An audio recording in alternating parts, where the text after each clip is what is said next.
Hi, in this lesson, we are going to continue with the area, sine, and cosine rules as they work in triangles. In this case, in any triangle ABC, and these were the formulae that we used before. Now let's see how we can use this. Remember, they work in triangle.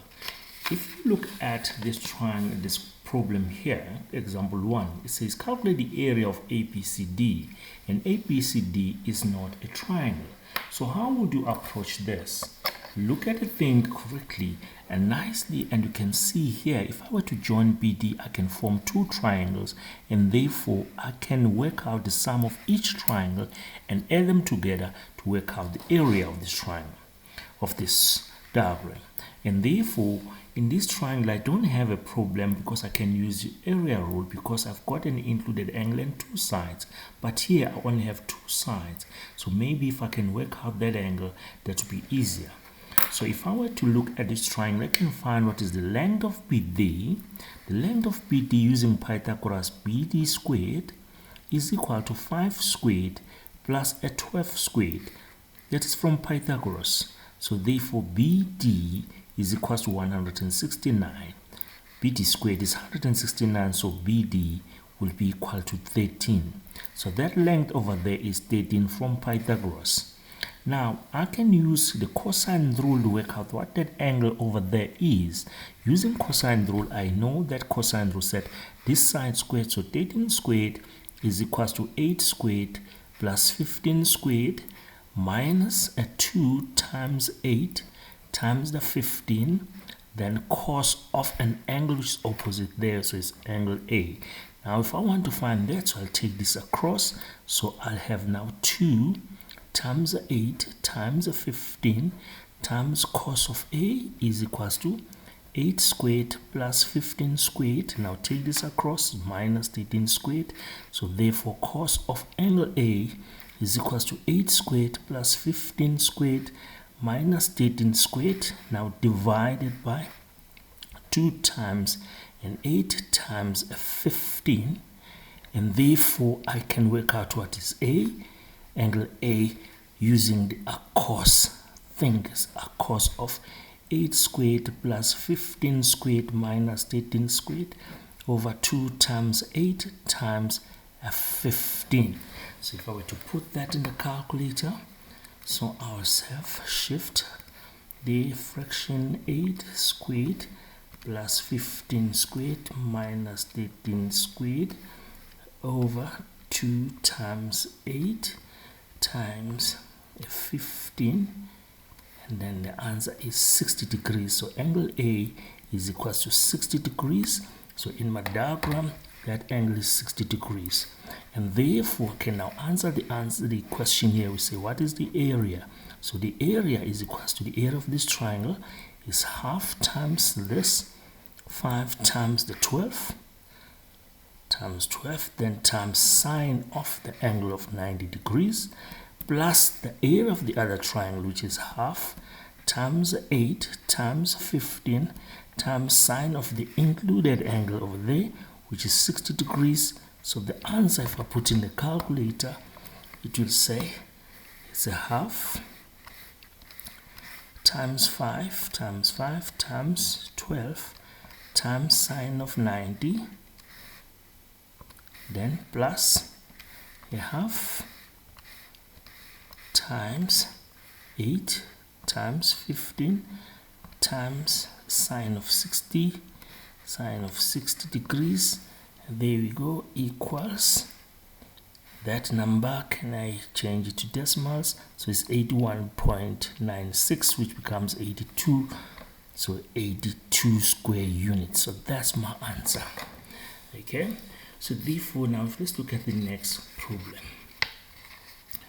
which I suppose label and T and Oame, and now Noami from Cizanani Camp, Life Skills in Alexandra Township. You'll enjoy this one here. Look at this. I've never seen something like, I've never worked on something like this. But what you do, look at the diagram. The diagram, it's got a theta there. So this triangle is isosceles, and therefore that angle over there is also theta.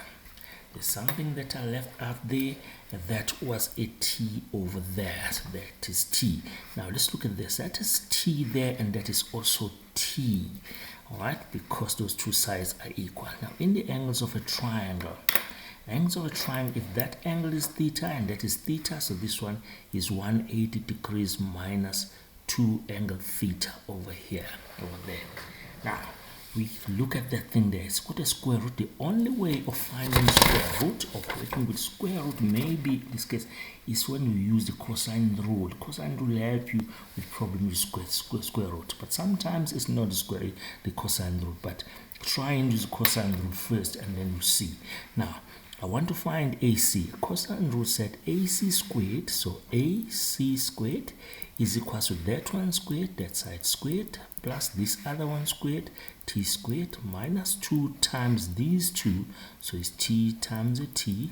Then cos of an angle which is opposite, that side is cos of a 180 degrees minus a 2 theta, that angle over there. Now, so AC squared is equals t squared plus t squared is 2t squared. Now, this times this is minus 2 t squared cos of 180 degrees minus 2 theta.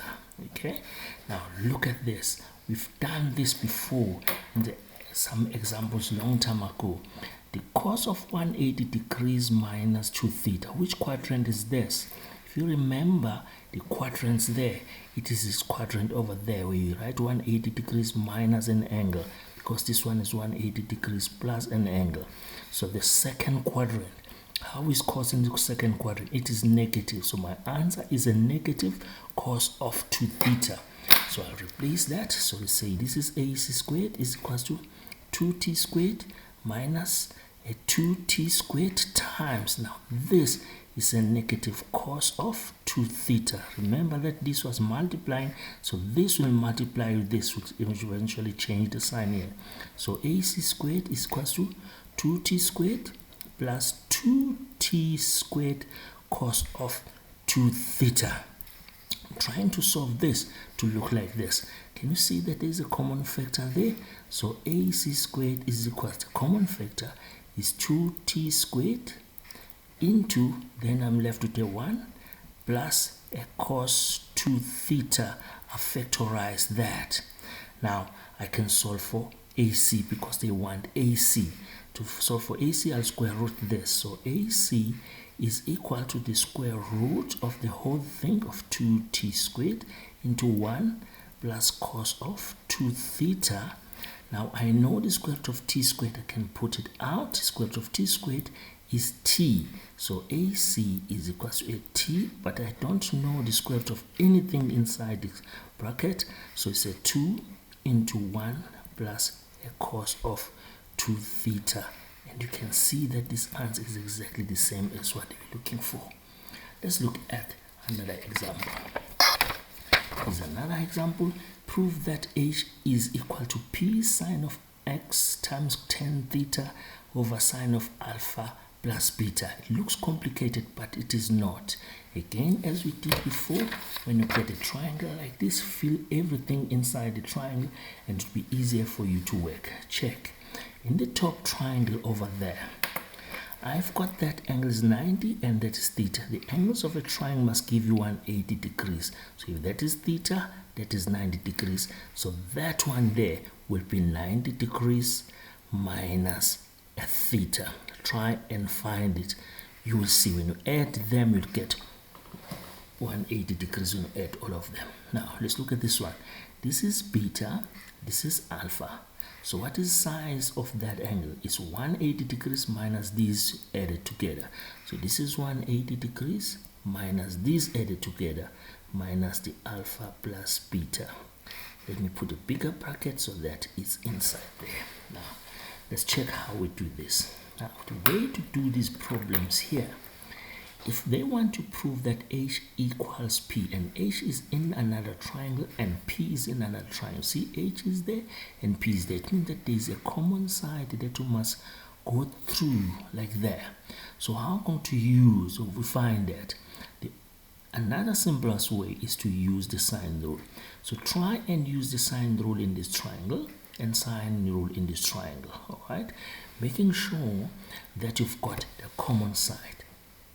Okay, so therefore in triangle, the top triangle ABC, I can find the common side there. So I need the h and the common side. So I'll say h over sine of theta is equal to the common side, which is BC, over sine of an angle there, which is 90 degrees minus theta.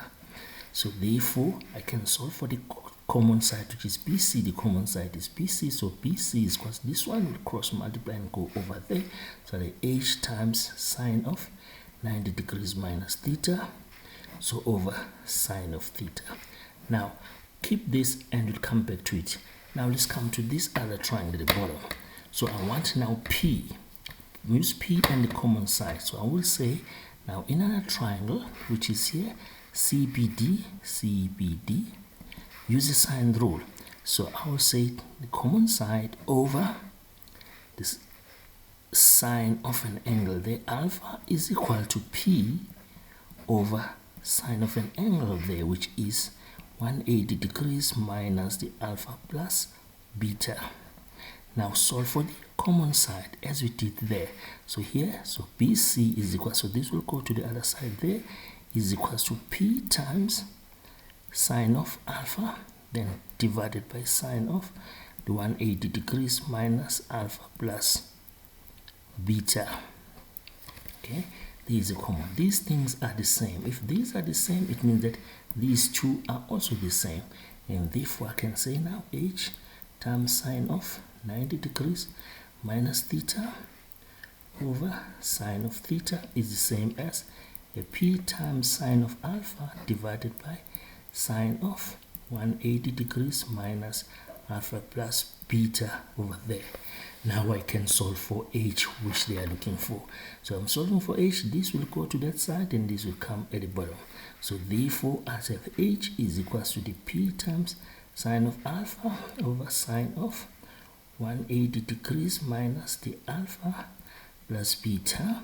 Now let's close there, and then this we said it go up, so it's sine of theta, and this comes down, sine of 90 degrees minus theta, like that.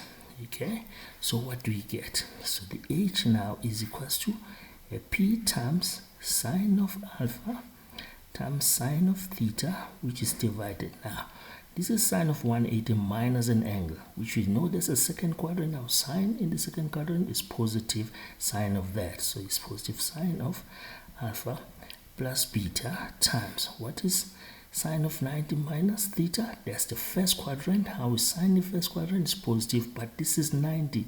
Remember that gives us a cofunction of cos of theta.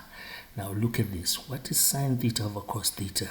That is tan theta. So h is equal to P times sine of alpha times tan of theta divided by sine of alpha plus beta. This is what they wanted. Is that one there? Now let's look at what you guys have to do. This is the only thing that you have to do from your textbook, chapter 6, again 6.5, but you do exercise 6.13, numbers 1 up to 7.